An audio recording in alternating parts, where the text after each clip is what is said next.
Negeri Seribu Pulau. Selain memiliki beragam budaya, keindahan alam, dan hasil bumi, negeri kita tercinta juga kaya akan gunung api.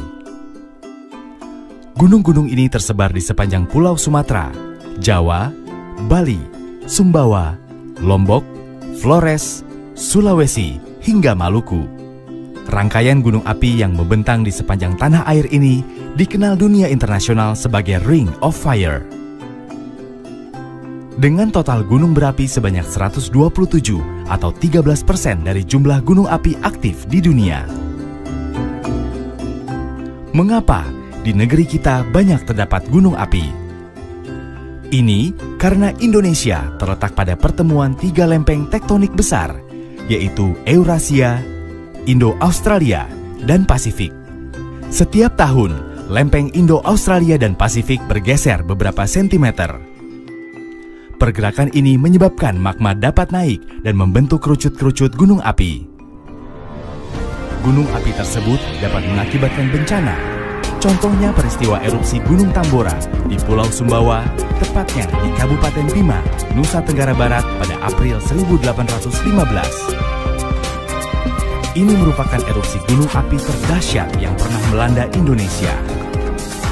Selain menelan lebih dari 92.000 korban jiwa, erupsi gunung api ini juga mengakibatkan perubahan iklim. Erupsi yang tak kalah dahsyatnya terjadi pada Gunung Krakatau yang berada di Selat Sunda. Gunung yang meletus pada Agustus 1883 itu memicu gelombang tsunami dan mengakibatkan lebih dari 36.000 orang meninggal. Ini hanya 2 kasus erupsi gunung yang terjadi di Indonesia. Masih banyak contoh erupsi gunung api seperti Gunung Merapi, Gunung Kelut, dan Gunung Sinabung. Lalu apa sebenarnya yang membuat gunung api mengalami erupsi? Erupsi gunung ini terjadi karena magma yang tersimpan di kawah yang berada di dalam gunung api menyembur keluar akibat tekanan dan suhu yang tinggi. Dalam keadaan seperti ini, ada banyak bahaya yang bisa mengancam keselamatan penduduk di sekitarnya. Yang pertama adalah aliran piroklastik atau awan panas. Masyarakat lokal di kawasan Gunung Merapi sering menyebutnya sebagai wedus gembel. Awan panas yang berembus dari puncak gunung ke dataran rendah atau lembah ini memiliki kecepatan hingga ratusan kilometer per jam dengan jangkauan aliran mencapai puluhan kilometer. Suhu udara yang dihembuskan oleh awan panas dapat mencapai ratusan derajat Celcius. Kedua adalah leleran lava. Ini merupakan bahan vulkanik cair yang panasnya juga mencapai ratusan derajat Celcius. Tak pelak, semua yang dilaluinya akan hangus terbakar. Ketiga adalah jatuhan piroklastik berupa lontaran material vulkanik sampai hujan abu. Jika tidak diantisipasi, lontaran material vulkanik ini dapat mengakibatkan korban jiwa.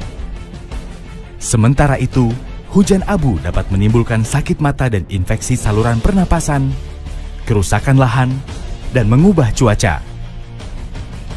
Bagi dunia penerbangan, hujan abu ini juga bisa merusak mesin pesawat yang berakibat pada tertundanya jadwal penerbangan. Keempat, saat erupsi, gunung api juga dapat mengeluarkan lahar erupsi. Ini terjadi pada gunung api yang mempunyai danau kawah. Lahar erupsi berupa air, lumpur, pasir, dan kerikil ini akan mengalir ke lereng hingga lembah gunung. Yang patut diwaspadai saat erupsi gunung api adalah gas vulkanik beracun. Pada umumnya, gas beracun yang dikeluarkan antara lain karbon monoksida atau CO, karbon dioksida atau CO2, hidrogen sianida atau HCN, hidrogen sulfida atau H2S, dan belerang dioksida alias SO2. Sedangkan bahaya tidak langsung dari erupsi gunung api adalah lahar hujan. Ini terjadi apabila material hasil erupsi gunung api yang diendapkan di sekitar puncak dan lereng terangkut oleh hujan atau air permukaan melalui lembah atau sungai. Aliran lahar berupa lumpur yang sangat pekat ini dapat menyapu apa saja yang dilaluinya. Dengan begitu banyak faktor yang bisa mengancam keselamatan jiwa saat terjadi erupsi gunung api, pemerintah terus berupaya dengan berbagai cara untuk meminimalisasi jatuhnya korban. Salah satunya dengan membagi tingkatan kawasan berdasarkan sejarah kejadian dan identifikasi potensi ancaman bahaya gunung api yang disebut dengan kawasan rawan bencana atau KRB. KRB 3 merupakan kawasan yang sangat berpotensi terlanda awan panas, aliran lava, guguran lava, lontaran batu pijar, dan atau gas beracun. KRB 2 merupakan kawasan yang berpotensi terlanda awan panas, aliran lava, lontaran batu pijar, guguran lava, hujan abu lebat, hujan lumpur panas, aliran lahar, dan atau gas beracun. Lalu, KRB 1 merupakan kawasan yang berpotensi terlanda lahar, tertimpa material jatuhan berupa hujan abu dan atau air dengan keasaman tinggi. Untuk penetapan status aktivitas gunung api, pemerintah memberikan 4 tingkatan. Level 1 atau normal, artinya gunung api tidak memperlihatkan adanya kelainan yang membahayakan. Level 2, waspada. Di level ini, aktivitas gunung api mengalami kelainan baik secara visual maupun instrumental dan gejala vulkanik lainnya. Level 3, siaga. Pada tingkatan ini, perubahan aktivitas gunung api cenderung diikuti erupsi. Level 4, awas. Ini merupakan tingkatan paling tinggi dan biasanya diikuti dengan erupsi. Sebenarnya, masyarakat juga bisa melakukan pantauan sendiri terhadap aktivitas gunung api dengan melihat tanda-tanda alam yang terjadi.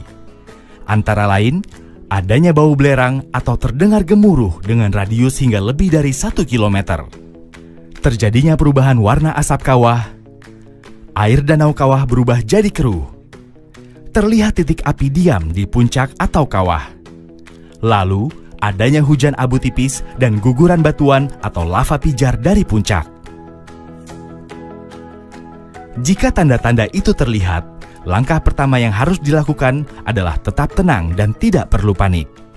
Namun, kita harus selalu waspada dan mendengarkan informasi dan arahan dari pemerintah atau instansi berwenang.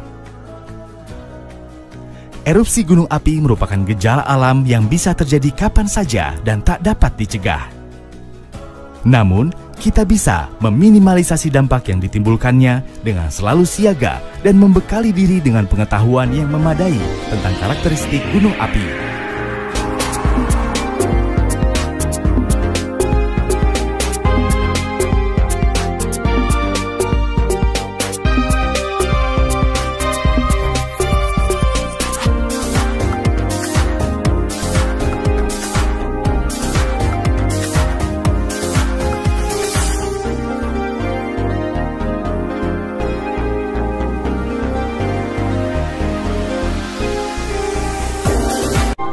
Planet Bumi menyimpan begitu banyak fenomena alam. Salah satunya adalah gunung api.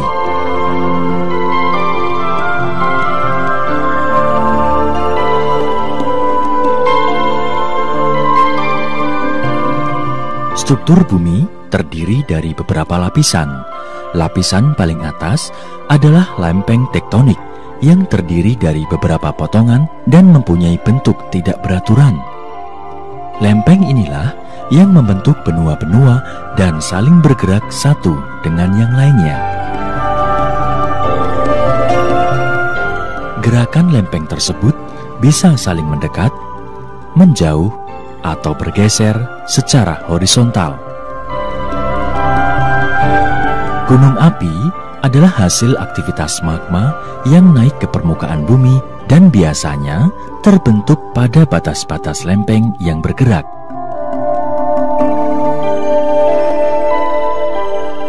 Ada juga gunung api yang terbentuk di tengah lempeng benua akibat penerobosan magma yang disebut hotspot.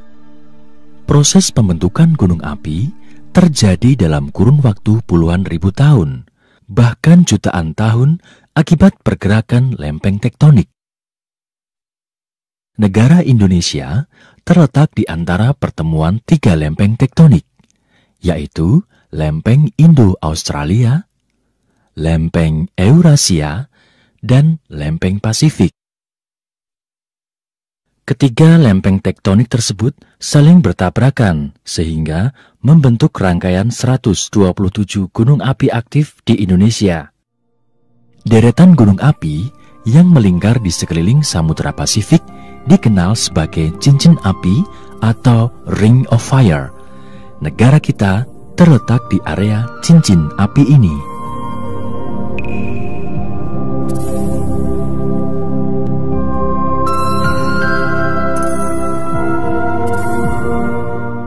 Berdasarkan struktur luar atau morfologinya, gunung api dapat dibagi atas 3 bentuk, yaitu: pertama adalah bentuk gunung api perisai.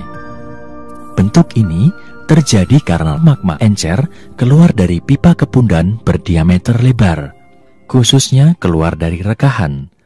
Jenis ini dijumpai di Amerika Serikat, Islandia, dan Kolombia.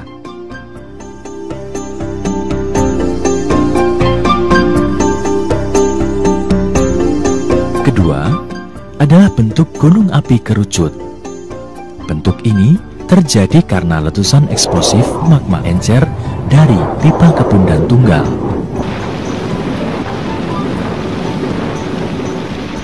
Ketiga, bentuk stratovolcano atau gunung api komposit.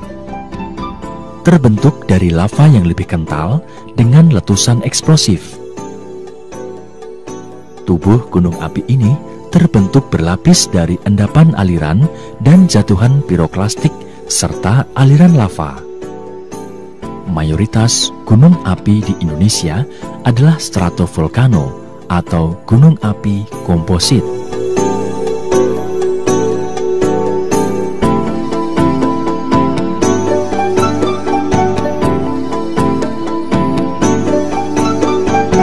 Proses gunung api meletus biasanya dimulai dengan pergerakan magma untuk naik ke permukaan, karena dia mempunyai densitas atau berat jenis yang lebih ringan daripada batuan. Kemudian dia itu panas dan dia tersusun dari cairan, kemudian ada gasnya, kemudian ada kristalnya yang berbentuk solid, sehingga dia mempunyai kecenderungan untuk naik ke atas. Ada 2 sifat erupsi gunung api yang dipengaruhi oleh jenis magma, kandungan gas, dan sistem vulkanik dari gunung api. Pertama, erupsi efusif, yaitu keluarnya magma dengan kecepatan yang lambat dan bergerak menyebar karena kandungan gas dan silikanya rendah. Kedua, erupsi eksplosif, yaitu keluarnya magma dengan arah letusan vertikal tanpa diawali dengan pembentukan kubah lava, karena kandungan gas dan silikanya tinggi.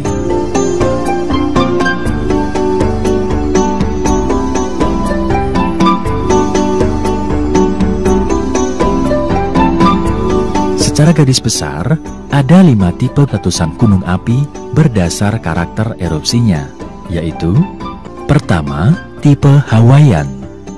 Magma yang dikandung sangat encer dan tekanannya rendah, sehingga aliran lava keluar dari celah-celah sepanjang gunung api.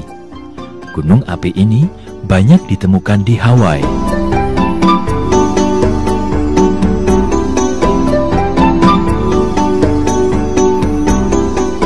Kedua, tipe Stromboli. Magma yang sangat cair serta kandungan gas yang rendah memungkinkan lava keluar ke permukaan disertai letusan pendek dan sering. Contohnya di Indonesia adalah letusan Gunung Batur di Bali dan Anak Krakatau.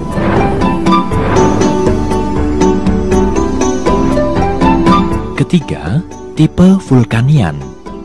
Letusannya kecil hingga sedang, membentuk kolom letusan kurang dari 20 km dan berlangsung beberapa menit. Letusannya eksplosif, melontarkan bom vulkanik yang berasal dari magma. Contoh letusan semacam ini adalah Gunung Rinjani. Keempat, tipe Surtsean. Sangat dramatis karena pengaruh interaksi air laut terhadap erupsinya dan melahirkan sebuah pulau baru. Walaupun magmanya basaltik, letusannya eksplosif karena tekanan uap air yang terjebak di dalamnya. Nama ini diambil dari Gunung Surtsey di Atlantik Utara yang meletus pada tahun 1967. Kelima, tipe Plinian. Letusannya mempunyai tekanan gas sangat kuat, membentuk kolom letusan vertikal dengan ketinggian mencapai 20 sampai 35 km. Magmanya asam dan sifatnya sangat kental. Letusan tipe ini bersifat merusak, bahkan bisa mempengaruhi iklim di bumi. Contohnya adalah Gunung Tambora dan Krakatau.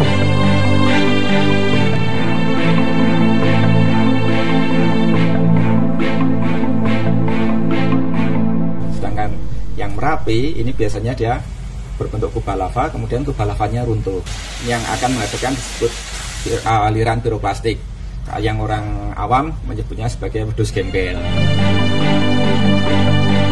Erupsi yang di tahun 2010 ini yang sedikit berbeda karena ada letusannya.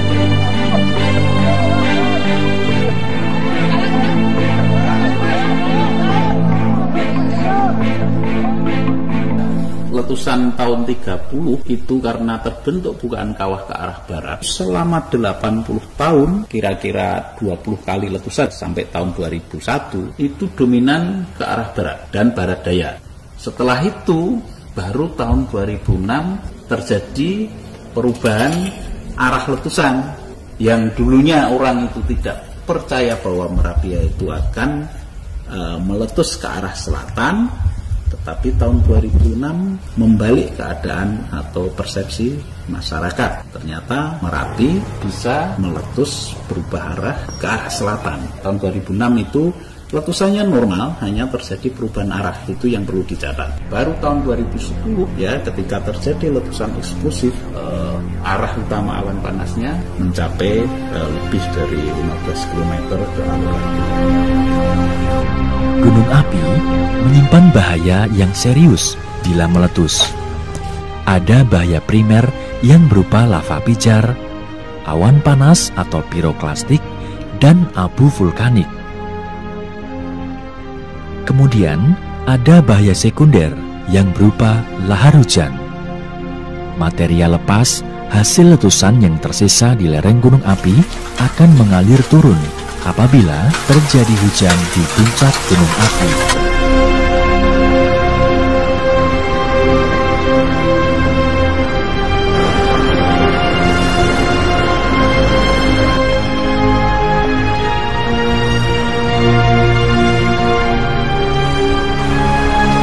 Berikutnya adalah bahaya tersier, yaitu rusaknya lingkungan, bahkan hingga matinya mata air yang ada di sekitar gunung api. Namun demikian, ada banyak manfaat yang dihasilkan oleh gunung api.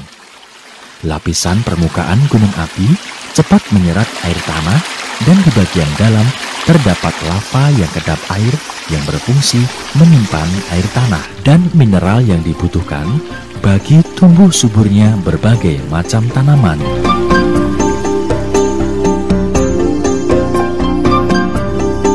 Di dalam perut gunung api dihasilkan uap panas bumi dan bahan tambang yang melimpah.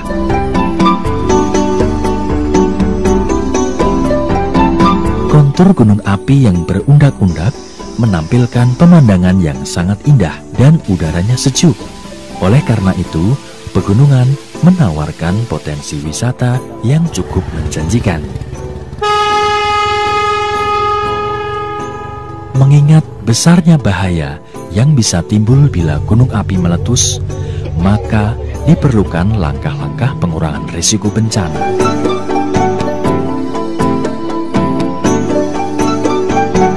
Untuk cuaca cerahnya nihil. Apakah dari pos ngepos bisa pemantauan gunung api secara berkelanjutan dengan peralatan canggih serta berbagai bentuk proses penyadaran masyarakat merupakan langkah preventif.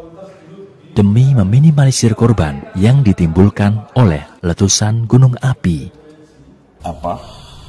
Mestinya demikian, karena untuk mengenal dan mendeteksi gejala alam yang kadang-kadang sangat halus itu di luar kemampuan indera manusia. Untuk mengetahui aktivitas, maka alat yang paling bisa diandalkan saat ini adalah seismometer atau seismograf yang biasanya ditempatkan di lereng gunung api. Di dalam memberikan peringatan dini, prediksi harus didukung oleh data-data pemantauan yang aktual. Ada pemantauan visual untuk melihat apakah sudah ada deformasi, apakah daerah puncak itu sudah membumbung atau mengembang. Kubah ini itu terjadi akumulasi tekanan. Kalau terjadi akumulasi tekanan, itu akan menyebabkan perubahan bentuk tubuh gunung ini. Nah, tahun 2006, tahun 2010 itu kebetulan reflektor di lereng selatan itu yang mengalami perubahan paling besar. Kemudian BPTK juga melakukan pemantauan biokimia. Karena pada waktu gunung api ini aktif, maka gas yang dikeluarkan oleh gunung api itu juga akan bertambah. Dan ini juga dipantau oleh BPTK dengan peralatan yang ada. Nah, kami ini hanya menerjemahkan data-data yang terekam oleh alat, ya. Bisa salah, tetapi bisa juga benar, ya. Tetapi itu sesuatu yang objektif, ya.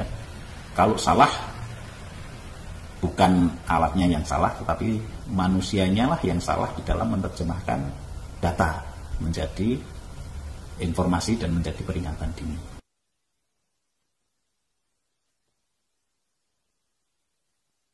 Pemahaman masyarakat terhadap fenomena alam harus berubah. Konsep living in harmony, ya, jadi selaras dengan alam itu menurut hemat saya bukan alam yang menyesuaikan dengan kehendak manusia, tetapi manusialah yang harus menyesuaikan dengan perubahan alam. Jadi kita harus tahu kapan akan ada bencana, kemudian tanda-tanda itu bencana apa untuk keselamatan kita sendiri. Bukan untuk kita supaya takut, tapi supaya kita tetap selamat.